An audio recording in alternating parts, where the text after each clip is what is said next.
1920 से कई वैज्ञानिक भारत में स्पेस एक्सपेरिमेंट्स कर रहे थे। इनमें प्रमुख थे एस.के. मित्रा, मेघनाथ साहा और सी.वी. रमन। हालांकि पहली बार भारत में ऑर्गेनाइज्ड स्पेस रिसर्च का नेतृत्व दो वैज्ञानिकों ने किया, डॉक्टर होमी भाभा, जो फादर ऑफ एटॉमिक एनर्जी के नाम से जाने जाते हैं, और डॉक्टर विक्रम साराभाई, जिन्होंने 1947 में फिजिकल रिसर्च लेबोरेटरी की अहमदाबाद, गुजरात में स्थापना की। साराभाई का सपना था भारत के लिए स्पेस टेक्नोलॉजी को डेवलप करना, जिससे वो उसका उपयोग देश हित में कर सके। और उनके सपने को इंस्पिरेशन मिली जब 1957 में रशिया ने स्पुतनिक 1 सैटेलाइट को लॉन्च किया। भारत जैसे एक उभरते देश के लिए महंगी स्पेस टेक्नोलॉजी डेवलप करना एक बड़ा चैलेंज था, लेकिन इस चैलेंज के बावजूद भारत को स्पेस एज का हिस्सा बनने के लिए डॉक्टर विक्रम साराभाई और डॉक्टर होमी भाभा ने प्राइम मिनिस्टर नेहरू से मिलकर उन्हें स्पेस में इन्वेस्ट करने के लिए कन्विंस किया। तब जाकर 1962 में डॉक्टर साराभाई की लीडरशिप में Indian national committee for space research यानी इनकोस्पार की स्थापना हुई। डॉक्टर साराभाई के एफर्ट्स से नासा ने भारत को अपना रॉकेट नाइकी अपाचे देने का एग्रीमेंट साइन किया। अब इनकोस्पार का ऑब्जेक्टिव था इस रॉकेट को सक्सेसफुली लॉन्च करना, पर इसके लिए उन्हें चाहिए था एक rocket launching station. Launching station की खोज में डॉक्टर साराभाई देश के अनेक लोकेशन स्काउट करते करते तिरुवनंतपुरम, केरला के एक छोटे से मछुआरों के गांव थुम्बा पहुंचे।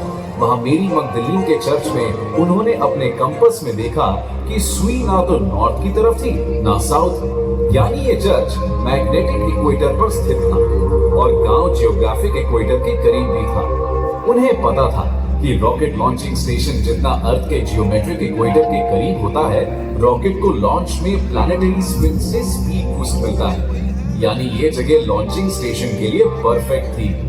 जब डॉक्टर साराभाई और उनके साथी साइंटिस्ट चर्च के बिशप से जमीन खरीदने की बात करने पहुंचे, तब रेवरेंड पीटर परेरा मुस्कुराए और सबको चर्च के संडे मास पर इनवाइट किया। मास में बिशप ने गांव वालों के सामने डॉक्टर साराभाई का सवाल कुछ इस प्रकार रखा: माय चिल्ड्रन, आज हमारे बीच एक मशहूर साइंटिस्ट आए हैं जो स्पेस साइंस और रिसर्च के लिए हमारे चर्च और गांव हमसे मांग रहे हैं। साइंस और स्पिरिचुअलिटी दोनों ही इंसान की प्रॉस्पेरिटी के लिए काम करते हैं। साइंस हमारी जिंदगी सुधारने की कोशिश करता है और स्पिरिचुअलिटी हमारा माइंड, यानी विक्रम और मैं दोनों सेम काम करते हैं। तो बताइए, क्या हम ईश्वर का ये घर इस साइंटिफिक मिशन के लिए दान कर दें? बिशप के शब्दों को सुन गांव वालों ने परमिशन दे दी और केवल 100 दिनों में गांव रीलोकेट हो गया। उसी चर्च में रॉकेट डिजाइन और असेंबली सेंटर बना। बिशप के घर में बनी स्पेस इंजीनियरिंग वर्कशॉप और चर्च की गौशाला में खुली स्पेस लेबोरेटरी, और वो गांव बना Thumba equatorial rocket launching station. जब नासा के रॉकेट को लॉन्च प्लेटफॉर्म तक लाया गया तो सबने देखा एक अद्भुत दृश्य। हमारे साइंटिस्ट्स रॉकेट पार्ट्स को साइकिल पर चढ़ाकर ला रहे थे।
दुनिया की नजर भारत पर टिकी थी। 21 नवंबर 1963 के ठीक शाम 6:25 पर लॉन्च काउंटडाउन शुरू हुआ।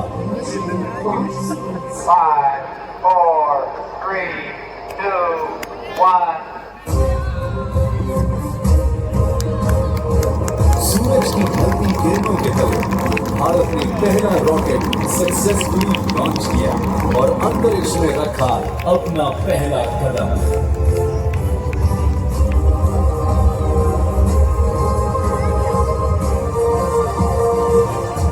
देश के 22वें इंडिपेंडेंस डे के अवसर पर 15 अगस्त 1969 में इंको स्पार्क को मिला नया रूप और जन्म हुआ इसरो का, इंडियन स्पेस रिसर्च ऑर्गेनाइजेशन। अंतरिक्ष में कदम रखने वाले पहले भारतीय कौन थे? अपने बचपन के दिनों में हम इस सवाल से जरूर गुजरे थे। जवाब बताते वक्त धड़कन तेज हो जाती थी, आंखों में चमक, क्योंकि बतौर भारतीय गर्व करने का सुनहरा मौका होता था दोस्तों।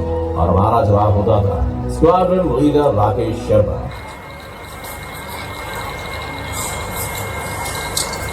स्क्वाड्रन लीडर राकेश शर्मा,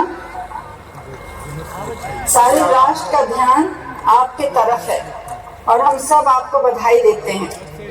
यह एक ऐतिहासिक कदम है। मेरी आशा है कि इससे हमारा देश अंतरिक्ष के प्रति जागरूक होगा और साथ ही हमारे युवकों को साहसिक कार्य करने की प्रेरणा मिलेगी। प्रश्न तो आपसे बहुत से पूछने हैं, लेकिन थोड़ी से पूछती हूँ, ऊपर से भारत कैसा दिखता है आपको? मैं बगैर किसी झिझक के कह सकता हूँ कि सारे जहां से अच्छा।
देख रहे हैं 200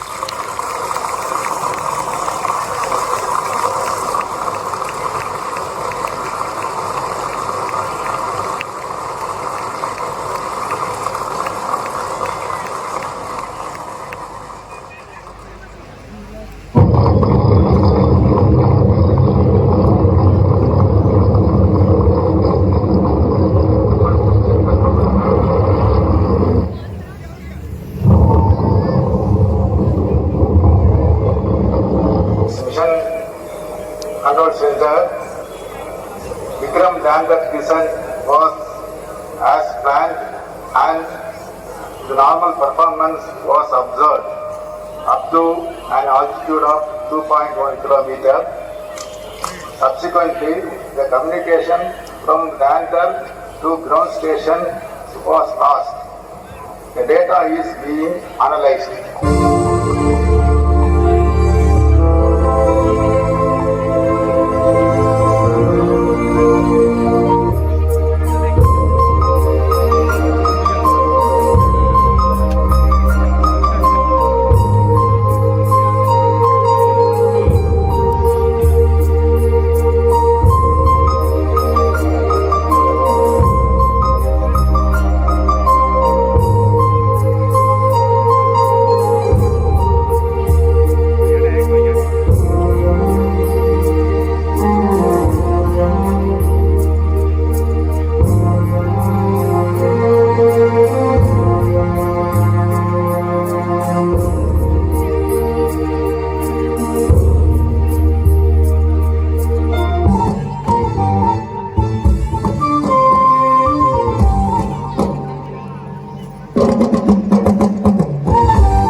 India is on the board.